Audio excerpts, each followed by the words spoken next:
मुझे तो तुम याद रहते हो, क्योंकि ये हमेशा मुझे याद कराया गया। फांसीवाद मुझे कभी किताब से नहीं समझना पड़ा।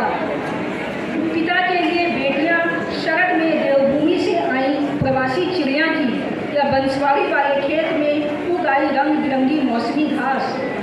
पिता, क्या मैं तुम्हें याद हूँ? शकुल की बेटी हो, ये आखिर मेरे साथ चलता रहा। जब मेरे आसपास सबको याद रहा कि मैं तुम्हारी बेटी हूँ, तो तुम्हें क्यों नहीं याद रहा? माँ को मैं हमेशा याद रही, बल्कि बहुत ज़्यादा रही। और पिता को, कभी पिता के घर मेरा जाना माँ बहुत मनभाव से कहती। पिता से मिलने दालान तक नहीं गई? जा चली जा बिटिया, तुम्हें पूछ रहे थे, कह रहे थे कब आई। मैंने उसे देखा नहीं। मैं बेमन ही भतीजी के संग बैठक तक जाती हूँ। पिता देखते ही गदगद होकर कहते हैं, अरे कब आई, खड़ी क्यों, आकर बैठ जाओ। मैं संकोच झुकी खड़ी ही रहती हूँ। पिता पूछते हैं, मास्टर साहब ससुर कैसे हैं? मैं कहती हूँ ठीक हैं। अच्छा, घर में इस समय गाय भैंस का लगान तो है ना? बेटवा नहीं आया? मैं कहती हूँ नहीं आया। देखो अब की चना और सरसों ठीक नहीं है।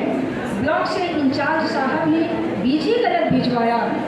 पंचायत का कोई काम ठीक नहीं चल रहा है। ये नया ग्राम सेवक अच्छा नहीं है। अब मुझसे वहाँ खड़ा नहीं हुआ जाता। मैं धीरे से चलकर चिर परिचित गेंदे के फूलों के पास आकर खड़ी हो जाती हूँ।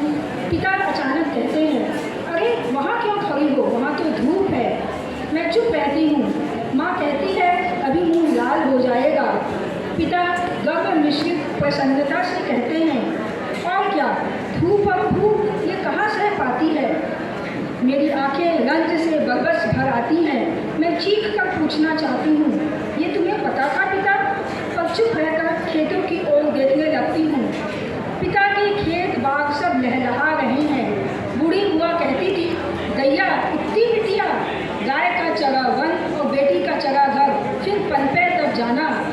बुआ तुम कहाँ हो, देख लो, हमने नहीं चरा तुम्हारे भाई भतीजों का घर, सब खूब जगमग